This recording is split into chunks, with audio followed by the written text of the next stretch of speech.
EPS 95 pensioners के लिए आई positive खबर। न्यूनतम पेंशन को लेकर संसद में मिला बड़ा तोहफा। ईपीएस 95 पेंशनर्स के लिए आई पॉजिटिव खबर। कर्मचारी पेंशन योजना एम्प्लॉय पेंशन स्कीम में पेंशन भोगियों के संगठन ईपीएस 95 राष्ट्रीय आंदोलन समिति एनएसी ने शुक्रवार को कहा कि सरकार ने अधिक पेंशन की मांग पर विचार करने का आश्वासन दिया है। ईपीएस पेंशन फंड के करीब 78 लाख पेंशन भोगी न्यूनतम मासिक पेंशन बढ़ाकर 7,500 रुपये करने की मांग कर रहे हैं। ईपीएस 95 पेंशनर्स के लिए आई पॉजिटिव खबर। कर्मचारी पेंशन योजना एम्प्लॉय पेंशन स्कीम में पेंशन भोगियों के निकाय ने कहा कि केंद्रीय श्रम एवं रोजगार मंत्री मनसुख मंडाविया ने उनके प्रतिनिधियों से मुलाकात की। भाषा की खबर के मुताबिक निकाय ने कहा कि इस दौरान श्रम मंत्री ने आश्वासन दिया कि सरकार उनकी न्यूनतम ईपीएस पेंशन फंड मांग को पूरा करने के लिए आवश्यक कदम उठाएगी। एम्प्लॉय पेंशन स्कीम में अभी केवल 1,450 रुपये औसत पेंशन। खबरों के मुताबिक प्रतिनिधियों के साथ यह बैठक बुधवार को राष्ट्रीय राजधानी में कर्मचारी पेंशन योजना एम्प्लॉय पेंशन स्कीम एनएसी के सदस्यों द्वारा आयोजित विरोध प्रदर्शन के बाद हुई। देश के विभिन्न स्थानों से आए सदस्यों ने यहां सरकार के खिलाफ विरोध प्रदर्शन किया और केवल 1,450 रुपये औसत मासिक ईपीएस पेंशन फंड की जगह अधिक पेंशन की मांग की। निकाय ने कहा कि करीब 36 लाख पेंशन भोगियों को 1,000 रुपये प्रति माह से भी कम पेंशन मिल रही है। बुजुर्ग दंपत्ति का जीवनयापन भी मुश्किल। समिति के अध्यक्ष अशोक राउत ने कहा कि श्रम मंत्री मनसुख मंडाविया ने हमें आश्वासन दिया है कि सरकार हमारी समस्याओं का समाधान निकालने के लिए गंभीर है। उन्होंने कहा कि प्रधानमंत्री भी हमारी समस्याओं के समाधान के लिए प्रतिबद्ध हैं। नियमित ईपीएस पेंशन फंड में दीर्घकालिक योगदान करने के बावजूद पेंशन भोगियों को बहुत कम पेंशन मिलती है। कर्मचारी पेंशन योजना एम्प्लॉय पेंशन स्कीम में मौजूदा पेंशन राशि के कारण बुजुर्ग दंपत्ति का जीवनयापन भी मुश्किल हो जाता है। ईपीएस 95 पेंशनर्स के लिए आई पॉजिटिव खबर। संसद में कांग्रेस करेगी समर्थन। राउत ने कहा कि ईपीएस 95 एनएसी ने न्यूनतम पेंशन बढ़ाकर 7,500 रुपये प्रतिमाह करने की मांग की है, जिसमें ईपीएस पेंशन फंड भोगी के जीवन साथी के लिए महंगाई भत्ता और मुफ्त स्वास्थ्य सुविधाएं शामिल होनी चाहिए। राउत ने आगे कहा कि कांग्रेस और अन्य विपक्षी दलों के कई सांसदों ने भी संगठन के सदस्यों से मुलाकात की और कर्मचारी पेंशन योजना एम्प्लॉय पेंशन स्कीम में अधिक पेंशन की मांग को पूरा करने में समर्थन का आश्वासन दिया। एम्प्लॉय पेंशन स्कीम के लिए 10 साल तक नौकरी करना जरूरी। ईपीएस पेंशन योजना का लाभ केवल उन्हीं को मिलता है जो ईपीएफओ सब्सक्राइबर हैं। ईपीएफओ के नियमों के मुताबिक कोई भी कर्मचारी जो ईपीएफओ में अंशदान करता है और 10 साल की सेवा पूरी कर चुका है और उसकी उम्र 50 साल से अधिक है, वह ईपीएस पेंशन फंड पाने का पात्र हो जाता है। अगर सेवा की कुल अवधि 10 साल से कम है तो कर्मचारी पेंशन योजना एम्प्लॉय पेंशन स्कीम में पेंशन के लिए जमा की गई राशि को बीच में कभी भी निकाला जा सकता है। मोदी सरकार का बड़ा कदम। 78 लाख पेंशनधारकों के लिए खुशखबरी। न्यूनतम पेंशन 7,500 रुपये प्लस द ईपीएस 95 पेंशन। देश के लाखों ईपीएस 95 पेंशन भोगी लंबे समय से न्यूनतम मासिक पेंशन में वृद्धि की मांग कर रहे हैं।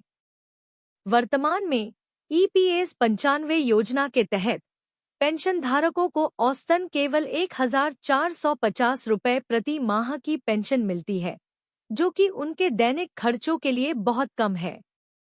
अब मोदी सरकार ने इस मांग पर गंभीरता से विचार करने का आश्वासन दिया है, जिससे 78 लाख पेंशनधारकों को राहत मिलने की उम्मीद है। न्यूनतम पेंशन 7,500 रुपये करने की मांग।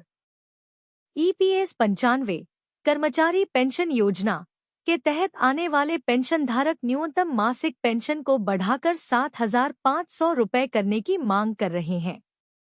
उनका कहना है कि वर्तमान पेंशन राशि उनकी बुनियादी जरूरतों को पूरा करने के लिए अपर्याप्त है। यह मांग लंबे समय से की जा रही है, लेकिन अब सरकार ने इस पर विचार करने का भरोसा दिया है।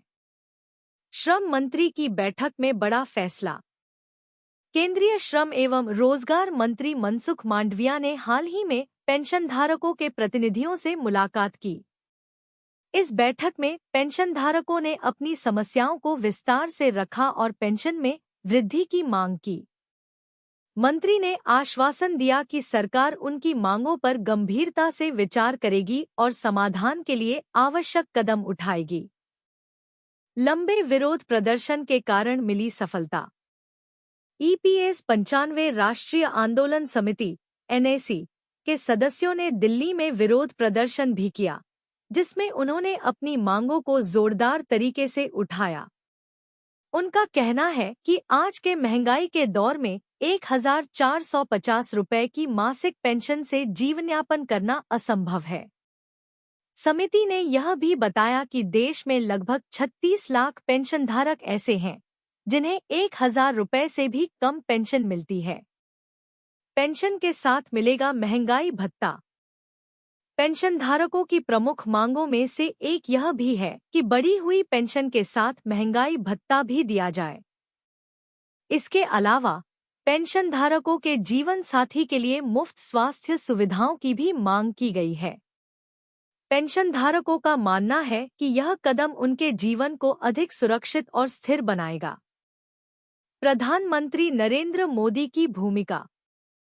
ईपीएस 95 NAC के अध्यक्ष अशोक राउत ने बताया कि प्रधानमंत्री नरेंद्र मोदी भी इस मुद्दे को हल करने के लिए प्रतिबद्ध हैं। उन्होंने कहा कि सरकार इस मामले को गंभीरता से ले रही है और पेंशनधारकों की समस्याओं का समाधान करने की दिशा में प्रयास कर रही है। इस मुद्दे पर विपक्षी दलों ने भी पेंशनधारकों का समर्थन किया है। कांग्रेस और अन्य विपक्षी दलों के सांसदों ने पेंशन में वृद्धि की मांग को जायज ठहराया है और सरकार पर दबाव बनाने का आश्वासन दिया है। पेंशनधारकों के लिए बड़ी राहत। सरकार के इस सकारात्मक रुख से पेंशनधारकों को उम्मीद है कि उनकी लंबे समय से चली आ रही मांगें जल्द ही पूरी होंगी। यदि सरकार पेंशन में वृद्धि करती है तो यह लाखों पेंशनधारकों के लिए बड़ी राहत साबित होगी और उनके जीवन में सकारात्मक बदलाव लाएगी। मोदी सरकार का यह कदम देश भर के पेंशनधारकों के लिए एक महत्वपूर्ण और सकारात्मक संदेश है। सरकार के आश्वासन से उम्मीद की जा रही है कि न्यूनतम पेंशन में जल्द ही वृद्धि होगी, जिससे पेंशनधारकों के जीवन की गुणवत्ता में सुधार आएगा। अब यह देखना बाकी है कि सरकार कब और कैसे इस मांग को पूरा करती है, लेकिन फिलहाल पेंशनधारकों में एक नई उम्मीद जगी है। भारत सरकार ने कर्मचारी पेंशन योजना EPS 1995 में संशोधन किया है, जिससे 6 महीने से कम सेवा वाले सदस्यों को भी निकासी लाभ प्राप्त हो सकेगा। इस संशोधन से हर वर्ष 7 लाख से अधिक सदस्य लाभान्वित होंगे। भारत सरकार ने कर्मचारी पेंशन योजना EPS 1995 में महत्वपूर्ण संशोधन किए हैं, जो 28 जून 2024 से प्रभावी होंगे। इस संशोधन का उद्देश्य उन कर्मचारियों को भी निकासी लाभ प्रदान करना है जिन्होंने 6 महीने से कम अंशदायी सेवा की है। इस पहल से हर साल 7 लाख से अधिक कर्मचारियों को लाभ मिलेगा। 6 महीने से कम सेवा वाले सदस्यों के लिए लाभ। अब तक 6 महीने से कम सेवा करने वाले सदस्य निकासी लाभ के पात्र नहीं थे। इससे कई कर्मचारियों के दावे खारिज हो जाते थे और उन्हें कोई लाभ नहीं मिलता था। इस संशोधन के बाद 6 महीने से कम सेवा वाले कर्मचारी भी निकासी लाभ प्राप्त कर सकेंगे, जिससे उनकी वित्तीय स्थिति में सुधार होगा। टेबल डी में संशोधन।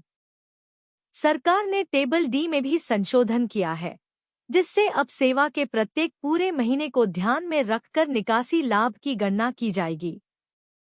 पहले अंशदायी सेवा के 6 महीने और उससे अधिक का समय पूरा करने के बाद ही सदस्य निकासी लाभ के पात्र होते थे। अब सेवा के प्रत्येक महीने के लिए निकासी लाभ की गणना की जाएगी, जिससे सदस्यों को अधिक लाभ मिलेगा।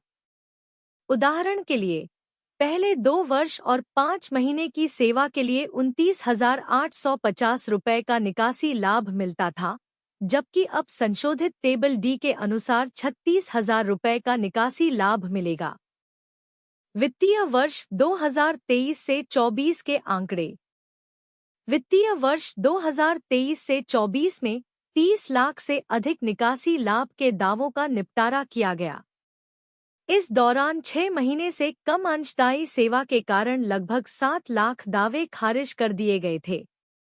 नए संशोधनों के तहत ऐसे सभी कर्मचारी जो 14 जून 2024 तक 58 वर्ष की आयु प्राप्त नहीं कर पाए हैं, वे निकासी लाभ के पात्र होंगे। सरकार का उद्देश्य। इन संशोधनों का मुख्य उद्देश्य कर्मचारियों को उनके योगदान का उचित लाभ देना और उनकी शिकायतों को दूर करना है। सरकार ने यह सुनिश्चित किया है कि निकासी लाभ की राशि सेवा के पूरे महीनों और उस वेतन पर आधारित होगी जिस पर अंशदान प्राप्त हुआ था। कर्मचारी पेंशन योजना में किए गए ये संशोधन लाखों कर्मचारियों के लिए एक बड़ी राहत लेकर आए हैं। यह कदम न केवल उनके वित्तीय सुरक्षा को सुनिश्चित करता है, बल्कि उन्हें उनके योगदान का सही लाभ दिलाने में भी मदद करेगा।